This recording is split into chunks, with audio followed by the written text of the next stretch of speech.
The paradox of the honest man. Why is it that the honest man, the one who speaks the truth and walks with integrity, often feels like he suffers more than anyone else? In a world that claims to value honesty, why is it that the man who refuses to lie, who declines to manipulate or deceive, ends up isolated, doubted, or even punished? These are not just philosophical musings. These are questions rooted in lived experience, and few thinkers have approached this contradiction with as much clarity and boldness as Alan Watts. We live in a world governed by appearances. From early childhood, most people are taught not just how to speak, but how to perform. To smile when they feel sad, to agree when they want to protest, to hide when they wish to be seen, and slowly, over time, the individual learns to wear masks to fit in, to be liked, to avoid conflict. But the honest man, he rejects those masks. He refuses to bend his truth for the comfort of others, and for that, he is often pushed aside. Alan Watts understood this tension. He saw how society creates invisible rules that discourage true authenticity. You are told to be yourself, but not too much. Be honest, but not brutally so. Be open, but only within the lines of acceptability.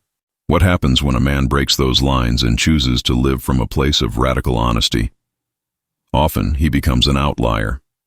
And that isolation is where the suffering begins. But let us pause for a moment and examine the kind of suffering we are talking about. It is not always physical pain. It is not even always verbal rejection. Sometimes it is the silent suffering of walking into a room and knowing you are different. It is the subtle loneliness of realizing you can no longer pretend. It is the aching recognition that many of your relationships were built on illusion, and when you began to live from truth, those illusions could no longer hold. The honest man suffers more, not because he is weak, but because he is awake. He sees the falseness that others still choose to believe in. He notices the lies woven into polite conversations. He recognizes when people say one thing and mean another. And unlike those who are asleep, he cannot close his eyes to it. This clarity is a gift, but it is also a burden, because once you see, you cannot unsee. Alan Watts described this phenomenon as the price of spiritual insight. To know the truth is to carry its weight, and sometimes that weight feels unbearable. But here's the deeper paradox. Though the honest man suffers, he also lives with a kind of inner peace that others envy. His suffering is not the suffering of confusion, it is the suffering of truth. And truth, while painful, brings a unique kind of freedom. Imagine for a moment a man standing in a storm while others hide in shelter. He feels every drop of rain. He is soaked. He shivers. But he is also alive in a way that the sheltered ones cannot understand. The wind does not break him. It reveals him. That is what honesty does. It does not protect you from the storm, but it allows you to meet it face to face, with courage and clarity. So we return to our question. Why does the honest man suffer more than anyone else? Because he is not playing the game. Because he chooses truth over comfort. Because he would rather walk alone in honesty than be surrounded by crowds in deception. And while that path is hard, it is also sacred. The suffering is real, but so is the integrity. And in the long run, that integrity becomes a guiding light not just for the man himself, but for others seeking the same path. Now, I want to hear from you. Have you ever felt like being honest made your life harder? Like telling the truth cost you relationships, jobs, or even peace of mind? Share your thoughts in the comments. Your story might be the one that gives someone else the strength to keep walking in their truth. Here's a short comment you can leave below to join the conversation. I felt the weight of honesty too. It's not easy, but I know it's real. Alan Watts on the illusion of the social self.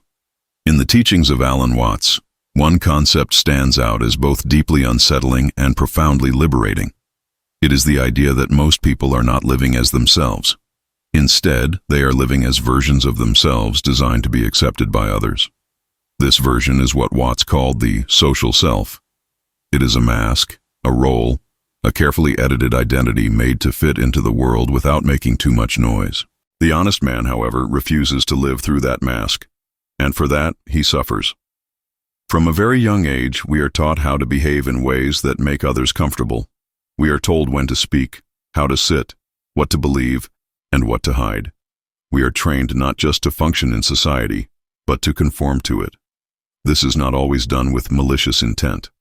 Often, it is the result of a system that values stability over authenticity. But the result is the same. Over time, the person forgets who they really are. They become the role they play. They become the job title, the polite smile, the small talk, and the predictable opinions. Alan Watts argued that this social self is a kind of illusion. It is not who you truly are, but a performance. And the deeper tragedy is that many people never realize it. They go through life pretending, unaware that their true nature is buried beneath layers of expectations. They may never feel fully alive because they have never allowed themselves to be fully honest. But what happens when someone wakes up from that illusion? What happens when a man decides to live without a script, to speak without rehearsing, and to act without needing applause? He becomes an outsider, not because he is wrong, but because he no longer plays the same game.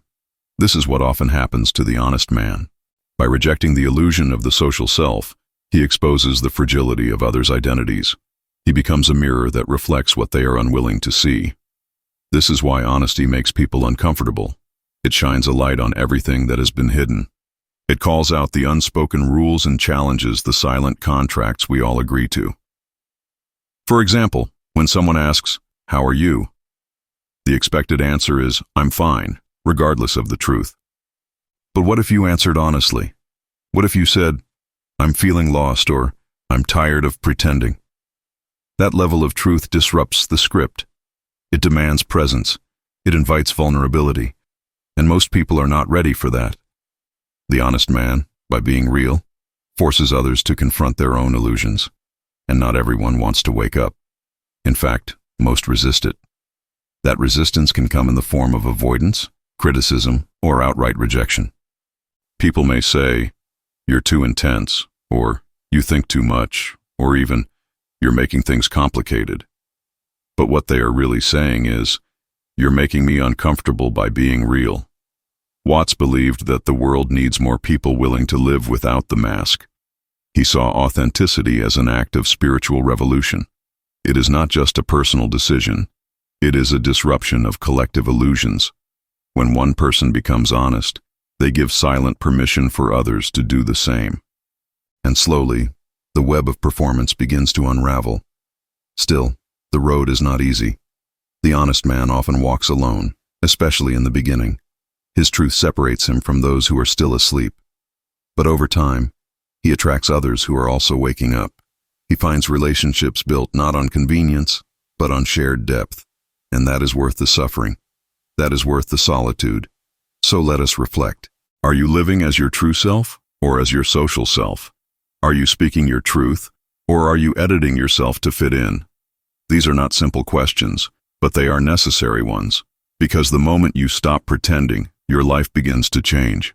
It may get harder before it gets easier, but in the end, it becomes real. Let's open a conversation. Have you ever felt trapped in your social self, like you were performing for others and not truly living? Share your thoughts in the comments.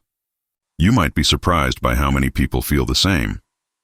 Here's a short comment you can leave below to join the conversation. I'm learning to take off the mask, one moment of truth at a time. The emotional cost of radical honesty. Being honest sounds noble. It sounds like something that should be rewarded. Yet for many people who choose the path of radical honesty, the rewards do not come quickly, if at all.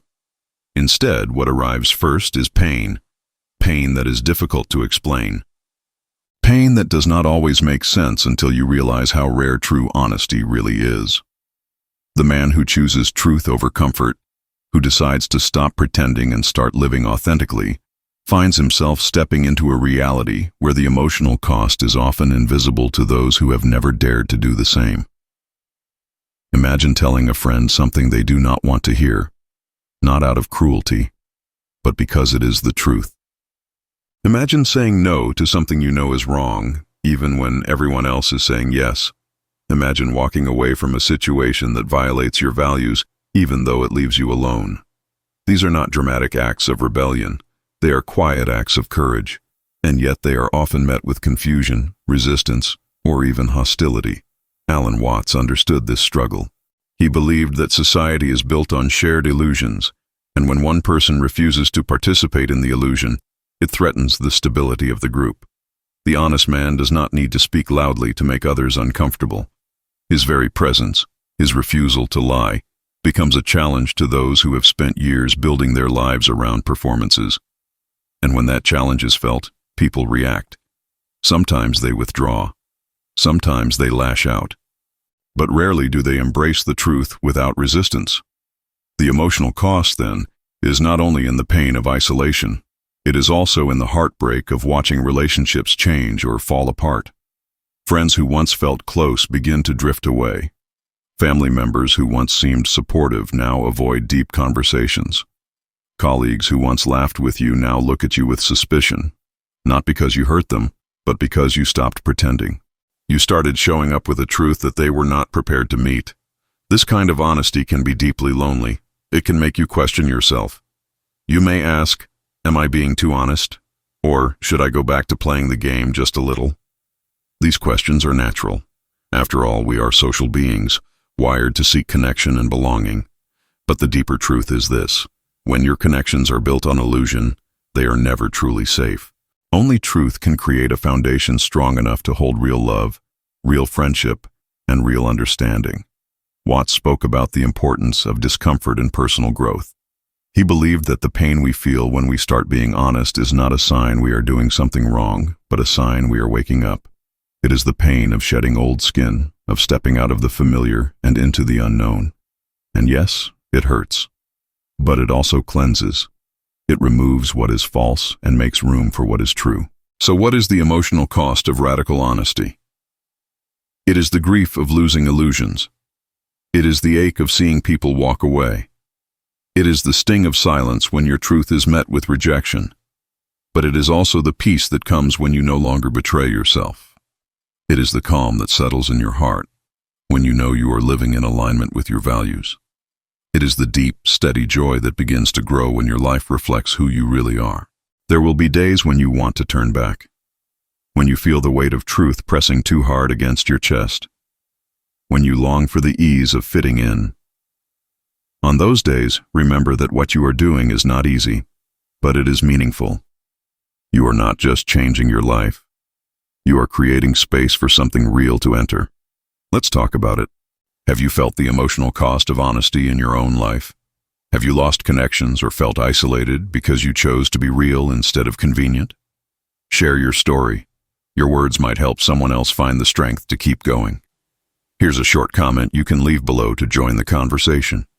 I felt the loneliness of truth, but I know it's leading me somewhere real.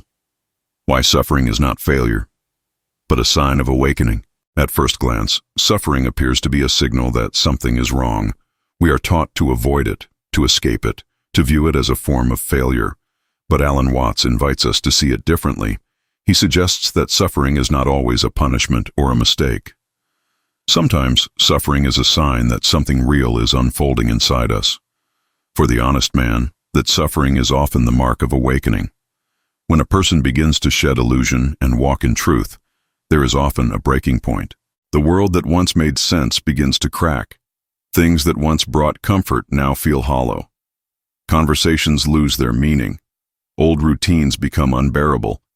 This is not because the world has changed, but because the lens through which you see it has been cleaned. You start to see what was always there but hidden beneath layers of distraction, denial, and conditioning. Watts believed that this process, though painful, is necessary. It is the shattering of illusions that creates space for truth. It is the collapse of false identities that opens the door to self-realization. Without that collapse, there can be no rebirth. The honest man suffers more because he sees more, feels more, and refuses to numb himself to reality. He suffers because he is honest enough to face life as it is, not as he wishes it to be. This kind of suffering is different from the suffering that comes from lies or betrayal. It is not rooted in drama or self-pity. It is deep, quiet, and often invisible to others. It is the ache of standing in your truth while the world looks away. It is the pain of knowing you could fit in if you just lied a little, softened your truth, or played the game. And yet you cannot do it. You will not do it. Because once you have tasted honesty, false comfort becomes unbearable. But here is the beauty within the suffering. It is not permanent. It is not meaningless. It is transformational. Like a forest fire that clears space for new growth, the suffering of awakening burns away what is no longer needed. It teaches you to trust your inner compass. It strengthens your ability to be alone without feeling lonely. It sharpens your perception and deepens your compassion. Watts often compared life to music. Music is not about reaching the end of the song. It is about how the notes are played, how the melody flows, how the rhythm moves. In the same way, life is not about reaching a place where everything is perfect and painless. It is about being present with the full range of experience, including suffering, especially suffering, because within it lies the opportunity to see more clearly, to feel more deeply, and to live more authentically. The honest man may not be celebrated by the world. He may not be the one who gets the loudest applause or the most approval, but he carries something sacred. He carries clarity, and clarity is powerful. It may isolate you for a time, but it also liberates you. It frees you from the endless need to please others, from the constant hunger for validation, and from the exhausting cycle of pretending. So if you are suffering, not because you have done something wrong, but because you are choosing to live honestly, take heart. Your suffering is not a sign of failure. It is a sign that you are waking up. It is a sign that you are leaving behind a life built on illusion and stepping into one rooted in truth. It hurts, yes, but it also heals. It strips away what is false and reveals what is eternal. You are not broken. You are breaking open, and that is a very different thing. One leads to despair, the other leads to freedom. Now I'd love to hear from you. Have you experienced suffering as a result of your personal awakening? Have you felt the inner conflict of choosing truth over ease? Leave a comment and be part of this honest space we are building together. Here's a short comment you can leave below to join the conversation. My suffering showed me what needed to go. I'm learning to see it as a gift. Becoming free, the gift hidden in the pain. After the turmoil of awakening, after the loneliness of honesty and the shedding of illusions, something unexpected begins to happen. Slowly, quietly, almost without notice, a deep sense of peace starts to settle in. It is not the loud, celebratory kind of peace that the world often pictures. It is subtle, calm, and rooted in something unshakable. This peace is the reward of truth. It is the gift hidden within the pain. Alan Watts taught that the moment we stop trying to be someone else, we begin to feel real. The honest man may suffer more in the beginning, but in time, he also lives more deeply. He begins to experience a kind of freedom that most people never know. It is the freedom of no longer needing to impress, no longer needing to conform, and no longer needing to perform. He is not driven by fear of judgment, nor does he depend on external validation to feel worthy. This freedom does not make life easier in the traditional sense. It does not erase responsibility or protect you from hardship, but it gives life a kind of clarity that is profoundly liberating. You know who you are. You know what you value. You know what you stand for, and that knowledge becomes your compass. You stop seeking approval because your integrity becomes your anchor. You stop chasing things that do not align with your truth because you no longer have the appetite for distraction. The honest man, though once rejected, begins to attract others who are also awakening. He finds connection with people who value presence over performance, depth over appearances, and truth over comfort. The relationships that form from this space are rare and beautiful. They are not built on what is convenient or expected. They are built on shared authenticity. And because of that, they are real. Watts often said that enlightenment is not about becoming something new. It is about realizing what you already are. The honest man does not become free by adding something to himself. He becomes free by removing what was never truly him. The lies, the roles, the masks, the fear, all of it falls away. What remains is the essence of the human spirit, unfiltered and whole. This is not a path for the faint-hearted. It takes courage to walk away from illusion. It takes strength to stand in your truth when others still choose denial. But every step forward brings you closer to yourself. Every moment of pain becomes a doorway to greater wisdom. And over time, you stop seeing suffering as a curse. You begin to recognize it as a teacher. Freedom is not found in comfort. It is found in the willingness to face discomfort with open eyes. The honest man knows this. He has walked through the fire and discovered that it does not destroy him. It refines him. It burns away what is false and reveals what is eternal. And in that revelation, he discovers a life that is simpler, deeper, and more meaningful than anything he knew before. So what does freedom look like in the end? It looks like waking up in the morning without the weight of pretending. It looks like speaking your truth without fear. It looks like having fewer but more meaningful connections. It looks like peace that does not depend on circumstances. It looks like being able to sit in silence and feel whole. Alan Watts believed that the honest man walks a narrow path, but it is a path worth taking. It may be lonely at times, but it leads to the only kind of life that feels truly alive. It is not the easiest path, but it is the most beautiful one. And now, it is your turn. If this journey speaks to you, if you have walked through pain and come out clearer on the other side, share your voice. Let others know that they are not alone in choosing truth, even when it hurts. Here's a short comment you can leave below to join the conversation. I've paid